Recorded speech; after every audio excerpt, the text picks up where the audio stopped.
बिस्मिल्लाहिर्रहमानिर्रहीम। आज की वीडियो में हम डिस्कस करेंगे न्यूमेरिकल एनालिसिस के पास्ट पेपर के कुछ क्वेश्चन। तो सबसे पहले हम डिस्कस करते हैं न्यूमेरिकल एनालिसिस का पास्ट पेपर 2023 का। इस पेपर में हमारे पास एक क्वेश्चन आया हुआ है एलयू फैक्टराइजेशन। मीन हमें सिस्टम ऑफ इक्वेशन दी हुई हैं, इन इक्वेशंस को हमने एलयू डिकम्पोजिशन के थ्रू सॉल्व करना है। अब सबसे पहले एलयू फैक्टराइजेशन में हम क्या करते हैं, हमारे पास जो सिस्टम ऑफ इक्वेशंस होती हैं हम इन्हें मैट्रिक्स फॉर्म में लिख देते हैं। मैट्रिक्स फॉर्म में कैसा लिखते हैं कि सबसे पहले हमारा जो मैट्रिक्स होता है मैट्रिक्स ए। इस मैट्रिक्स को बनाने का ये तरीका है कि ये जो सिस्टम ऑफ इक्वेशन है इसके ये जो वेरिएबल्स हैं, वेरिएबल्स के जो कोफिशिएंट है, इन कोफिशिएंट को हम इधर मैट्रिक्स में लिख देते हैं। किससे लिखते हैं, जो फर्स्ट कॉलम है ये एक्स, सारे एक्स के कोफिशिएंट्स आके, ये वाई के कोफिशिएंट और ये जेड के कोफिशिएंट, और इन सारे कोफिशिएंट को लिखने के बाद हमारे पास जो एम मैट्रिक्स बनते हैं, इस मैट्रिक्स को हम कहते हैं कोफिशिएंट मैट्रिक्स। ठीक है, इसके बाद जो दूसरा मैट्रिक्स है मैट्रिक्स एक्स, इसको कहते हैं वेरिएबल मैट्रिक्स।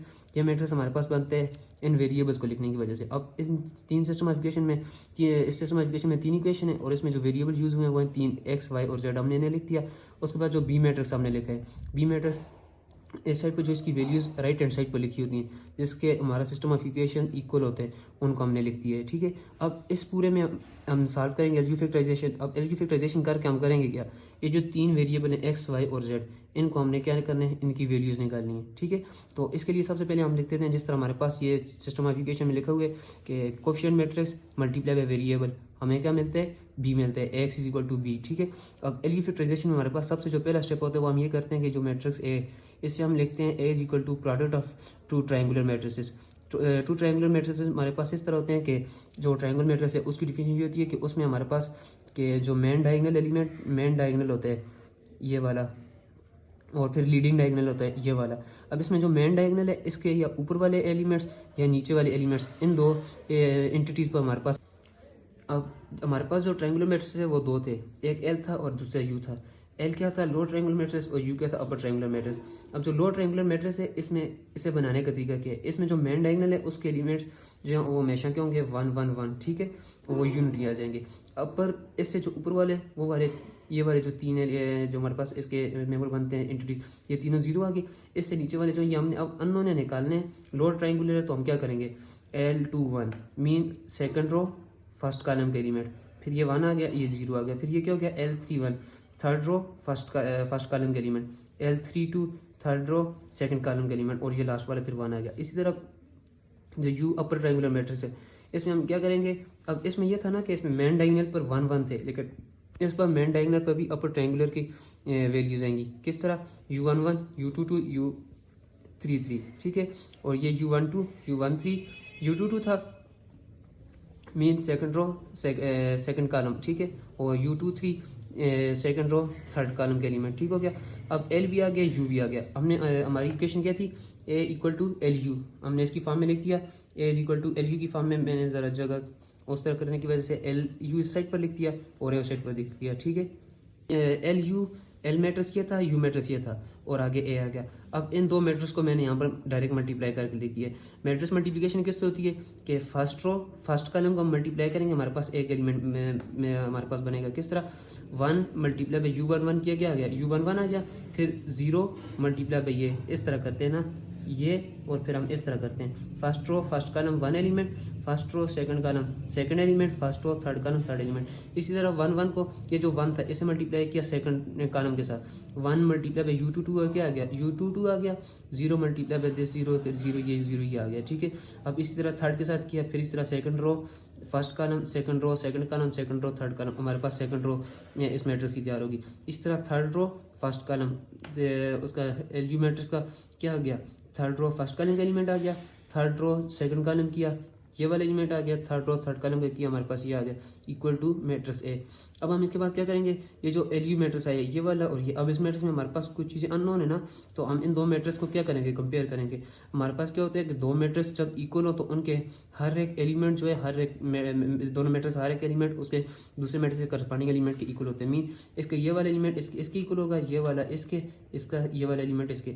अब इस तरह जिसका इक्वेट करेंगे हम दोनों मैट्रिक्स को, हमारे पास क्या होगा, U11 इसके इक्वल आ जाएगा, U22 इसके, U12 इसके आ जाएगा, और U13 इसके इक्वल आ जाएगा। अब जिस वक्त एल यू मैट्रिक्स आया था मल्टीप्लिकेशन के बाद, उसे ए मैट्रिक्स के साथ हमने कंपेयर किया तो हमारे पास जो इसकी वैल्यूज आ गई, जिस तरह U11 की वैल्यू क्या आ गई, 2 आ गई, और U12 की 3 आ गई, U13 की 1 आ गई। अब ये तो हमारे पास तीन ऊपर वाली टॉप फर्स्ट रो के हमारे पास वैल्यूज़ आ गई। जो नीचे वाली वैल्यूज़ थी ना ये वाली, अब इनमें U11 यूज़ हो रहा है। इसमें जिस वक्त ये वाली इसके साथ कंपेयर करेंगे ये वाली वैल्यू, तो क्या वैल्यू आ जाएगी? इन दोनों का कंपेयर किया, क्या थी? L21 multiply U11 is equal to this one आ गई। अब इसमें U11 की वैल्यू पुट की, L21 की वैल्यू आ गई। अब L21 भी आ गया, U11 भी आ गया। वो फिर इन दोनों को इक्वेट किया इसके बाद। अच्छा, इसको इसके साथ करना है, इसको इसके साथ, इसको इसके साथ, इस तरह इनको इसके साथ इक्वेट करेंगे ना, हमारे पास कितनी इक्वेशंस बनती हैं? टोटल 9 इक्वेशंस बनेंगी, जिसमें से हमारे पास पहले 3 वैल्यूज़ आ जाएंगी। फिर इन 3 से ये नीचे वाली 3 में पुट करेंगे, फिर कितनी वैल्यूज़ आ गई? 6 आ गई।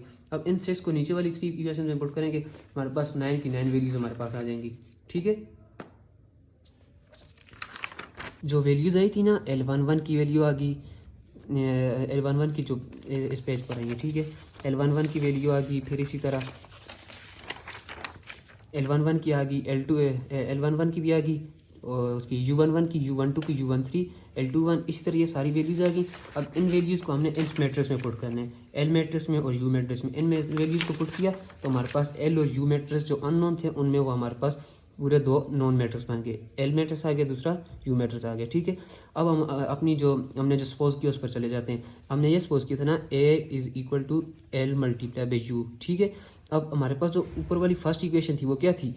A multiply by X is equal to B था। इसमें अब x अननोन था, हमने ये x निकालना था।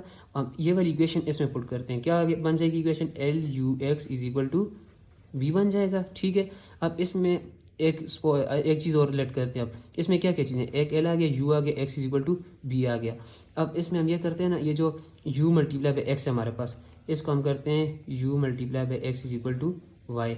हम ये वाला इसमें सपोज कर लेते हैं, U multiply by X is equal to Y.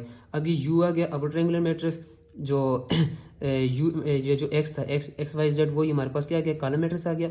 और इसे हमने किसकी इक्वल लिया है? y की इक्वल लिया है। अब यहाँ पर ये y क्या है? जो y है ना, ये भी हमारे पास एक कॉलम मैट्रिक्स आएगा, जो कैसे बनेगा? u और x को मल्टीप्लाई करने की वजह से। अब इस इक्वेशन को हम बैक इस इक्वेशन में पुट करेंगे, इस इक्वेशन को वापस में पुट करेंगे, क्या बन जाएगा? L y is equal to B. अब ये y क्या है? यहाँ पर y एक कॉलम मैट्रिक्स है, जो किसकी इक्वल है? y1, y2 और y3 के। ठीक है, अब इस कॉलम मैट्रिक्स को L मैट्रिक्स के साथ मल्टीप्लाई करेंगे और उसे इक्वेट करेंगे किसके साथ? b के साथ। तो हमारे पास किसकी वैल्यू आ जाएंगी? y1, y2, y3 की वैल्यू आ जाएंगी। अब ये y1, y2, y3 की वैल्यूज आ गई, फिर इसको यहाँ पर रखेंगे, L multiply by u multiply by X is equal to Y. अब u भी हमारे पास नॉन हो गया, y भी नॉन हो गया, सिर्फ x मैट्रिक्स अननोन है, तो यहाँ से हम x y z की वैल्यू निकाल लेंगे। अब L y is equal to B, ये मैट्रिक्स L आ गया, ये y आ गया, और आगे इक्वल टू बी कर दिया। इन दो मैट्रिक्स को मल्टीप्लाई किया, तो जब हम क्या करते हैं कि एक स्क्वायर मैट्रिक्स को कॉलम मैट्रिक्स के साथ मल्टीप्लाई करते हैं, तो हमारे पास कौन से मैट्रिक्स बनते हैं? कॉलम मैट्रिक्स बन जाते हैं। दो कॉलम मैट्रिक्स आ गए, ये क्या था? 3x3 का, और ये था 3x1 का। जो रिजल्टेंट मैट्रिक्स है उसका आर्डर क्या आ गया? 3x1। ठीक है, अब इन दो मैट्रिक्स को आपस में कंपेयर किया, हमारे पास किसकी वैल्यू आ गई? 3 इक्वेशंस बन गई। उन 3 इक्वेशंस को सॉल्व किया, y1, y2 और y3 की वैल्यूज़ आ गई। अब इन y1, y2 और y3 की जो वैल्यूज़ आई हैं, ये आ गया हमारे पास y मैट्रिक्स पूरा नॉन हो गया। अब जो हमने सपोज क्या किया था उसके बाद कि u multiply by X is equal to Y. अब u भी आ गया, y भी आ गया, सिर्फ x अननोन है, तो इधर मैंने क्या किया? u मैट्रिक्स लिख दिया, ये x matrix X Y Z equal to y matrix y1, y2, y3 की जो वैल्यूज आई थी वो इधर लिख दी। ठीक है, अब इन दो को आपस में मल्टीप्लाई किया और किसके इक्वेट कर दिया? y मैट्रिक्स के। तो हमारे पास फिर ये कौन सा था? 3x3 matrix, 3x1 matrix. Resultant matrix का ऑर्डर क्या गया? 3x1, और वो फिर 3x1 का ये मैट्रिक्स है, 3x1 का ये मैट्रिक्स। दोनों मैट्रिक्स का ऑर्डर भी सेम है, तो इन दोनों के दोनों इक्वल मैट्रिक्स हैं, तो इनके जो करस्पॉन्डिंग एलिमेंट्स हैं वो भी आपस में क्या होंगे? इक्वल हो जाएंगे। ठीक है, तो करस्पॉन्डिंग एलिमेंट्स को कंपेयर किया, फिर यहाँ पर 3 इक्वेशंस बन गई। इन 3 इक्वेशंस को सॉल्व किया तो हमारे पास किसकी वैल्यूज आ गई? x की वैल्यू भी आ गई, y की और z की। पहले z की वैल्यू आई, फिर उससे हमने किसकी वैल्यू निकाल दी? y की, और उससे फिर जो लास्ट में हमारे पास वैल्यू आ गई, x की वैल्यू आ गई। ठीक है, अब ये x y z की वैल्यू हमने फिर x मैट्रिक्स में लिख दी। फर्स्ट वन वैल्यू आ गई x की, सेकंड वन y, और थर्ड वन वैल्यू आ गई z की। ये हमारे पास टोटल क्या था? हमारा ये वाला क्वेश्चन था। अब सम अप कर लेते हैं। हमने सबसे पहले क्या किया? हमने मैट्रिक्स फॉर्म लिख दी। मैट्रिक्स फॉर्म ने किस तरह लिखी? ए मैट्रिक्स लिख दिया multiply by X is equal to B लिख दिया। उसके बाद क्या किया? मैट्रिक्स ए जो था इसे इक्वल रख दिया दो triangular matrix, lower triangular matrix multiply upper triangular matrix. फिर इन दोनों को हमने मल्टीप्लाई करके एक इक्वेट किया, लो ट्रायंगुलर मैट्रिक्स भी हमारे पास आ गया, अपर ट्रायंगुलर मैट्रिक्स भी आ गया, ठीक है। अब फिर हमने क्या किया कि हमारे पास जो जो था इस इक्वेशन को हमने इसमें पुट कर दिया। ये थी इक्वेशन ए और ये आ गई बी। हमने बी को ए में पुट किया तो हमारे पास क्या बन गया, बी इन ए पुट करने से हमारे पास बन गया ए की जगह पुट किया है ना, u multiply by X, L into U multiply by X is equal to B आ गया, ठीक है। अब इसमें जो यू एक्स था, इस यू एक्स को इक्वल रखती है किसके, एक और कॉलम मैट्रिक्स वाई के। अब इन दोनों को, ये जो वाई था इस वाई को यहाँ पर पुट किया, L Y is equal to क्या आ गया, बी। यहाँ से किसकी वैल्यू निकाल दी, Y one Y two Y three की वाई मैट्रिक्स निकाला था। फिर इस वाई मैट्रिक्स को इस इक्वेशन में बैक पुट किया था, U into X multiply by U multiply by X is equal to Y. इसमें पुट किया, यहाँ से एक्स वाई जेड की वैल्यू निकाल दी और ये हमारा टोटल क्या था, एलयू डिकम्पोजिशन था।